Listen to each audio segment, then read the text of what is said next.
Hey guys! Today's video is recommending books based on TV shows. You can also go backwards if you've read the book and liked it, then you can take the recommendation for the show. Some of these matches are closer than others, but for now let's get into it. The Vampire Diaries and The Mortal Instruments. I think this is a pretty good match. Both shows have large and somewhat diverse casts and explore supernatural characters facing different challenges. Both go into the past at some point. Well, if you continue with the Shadowhunter series after The Mortal Instruments, it does. I also think there are some similarities in the love triangles between Elena, Damon, and Stefan, with Clary, Simon and Jace. Both also deal with grief, finding out who your parents are, becoming a vampire and the afterlife. The Mandalorian and the Darth Bane trilogy. So far I have only read Path of Destruction, but I think there will be even more similarities in the coming books. The most obvious similarity is that they are both Star Wars. Both deal with killers from a hard childhood and rough upbringing. Neither are about the typical main characters who are usually GD. There is also a sort of parent-child or mentor-mentee relationship in both. Mostly, the vibes are the same. Teen Wolf and the Foxhole Court. Mostly Teen Wolf earlier seasons, but the darkness from the later seasons comes in the Foxhole Court. Again, somewhat large and diverse casts, and both have a sports team minus lacrosse and IXI, which are very similar. One is set in a high school, and one at a university. Although the Foxhole Court doesn't have supernatural elements, it does have the mafia, which I feel like is a good substitute. The characters aren't really similar, but I love both casts. I guess Derek and Kevin are kind of similar, and maybe Matt and Scott. I just think they have a similar feeling, and if you like Teen Wolf, which a lot of my audience do, I think you'll love the Foxhole Court. Skins and Chatroom. Chatroom is technically a short play, but the film based on it is also pretty good. I would recommend these because they both deal with confused and rebellious teens in the modern world. If you don't like Chatroom, it doesn't even matter because it only takes like half an hour to read anyway. Higher Ground and the Perks of Being a Wallflower.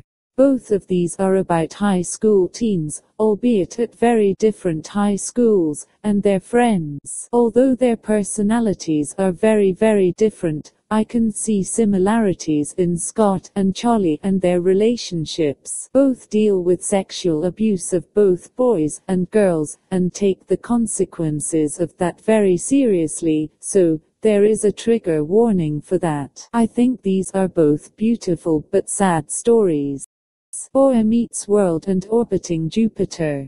This one isn't as similar as the previous one, but I really like the comparison, and I love both. They both deal with a strong friendship between two young boys, and heavy topics, such as abuse, bad fathers, parenthood and school life. Orbiting Jupiter is quite short too, so if you liked Boy Meets World I would definitely give it a go.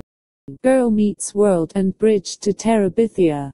Again, both deal with strong friendships and issues about friendship, as well as money troubles, and what it's like growing up. I don't think they are too similar, but both focus on morals and what it's like growing up.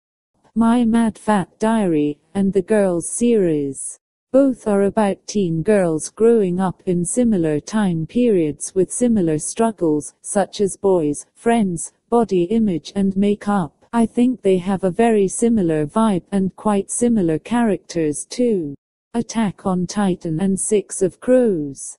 Quite different, but I still think it works. Both have dark fantasy worlds and a young cast of characters. The characters are quite different, but they have similar aesthetics. I haven't seen all of Attack on Titan, so I could be wrong, but I think this is a good comparison.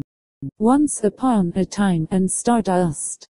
Both are more modern takes on classic fairy tales with good and evil, and romance and lost lineage. Again, I haven't finished Once Upon a Time, but I think both have that fairy tale aesthetic and fantasy elements mixed into the ordinary world. Nowhere Boys and Misfits and the Raven Cycle. I couldn't pick between Nowhere Boys and Misfits, so I've put both with the Raven Cycle. I'll start with Nowhere Boys. Both are about a small group of unlikely friends dealing with a confusing supernatural situation which one friend is secretly more involved in than the rest. Family and friendship dynamics are explored, and the supernatural elements mess things up for the characters, while also bringing them together. Now Misfits. Both again have a small group of unlikely friends in a confusing supernatural situation that can get a little scary and lead to death. Misfits is a bit older, but I think they are still pretty similar. Tracy Beaker and Far From the Tree. Any of the Tracy Beaker spin-off shows would work too. They are about family, or lack of family, adoption, and the foster homes. They aren't too similar, as Tracy Beaker is more light-hearted and childish, but I could see some pretty strong similarities, so I thought I'd include this comparison. Grange Hill and Dog Ears. A bit of an odd one, but both are about secondary school children and their struggles. I found they both had a similar feeling to them, and were good for a similar age group. The End of the Effing World and My Sister, the Serial Killer. Both have quite dark vibes, and deal with murder and morality, although one is between friends and one is between sisters. Both are quite atmospheric, and have interesting locations, and both get quite dark at times. Life with Derek and The Worst Thing About My Sister. This one is for younger viewers, but I still sometimes watch Life with Derek. Both are about sibling rivalries and friendships, as well as personal and familial struggles. The most obvious connection is between the sisters in the book and Derek and Casey, although the sisters in the book are blood relatives. Young Dracula and the Graveyard Book. Both about young boys growing up in a supernatural world with vampires, werewolves and more. Both also deal with a man who wants to kill the boy. Both discuss friendships, relationships and making hard decisions, as well as what it means to grow up. I think both also have sad endings. Good Omens and Daughter of Smoke and Bone. This is definitely the biggest stretch on the list, but I thought I'd include it anyway. Both are about the relationship between a demon and an angel, and how the couple are an important part of saving the world. I haven't finished the Daughter of Smoke and Bone trilogy, but the first book had some similarities. The characters' dynamics are kind of similar too, although the stories and aesthetics are quite different. I really hope you enjoyed this video. Please like if you did, and comment any other books based on shows in the comments. Also, subscribe for more videos, many based on the shows and books in this video. Bye.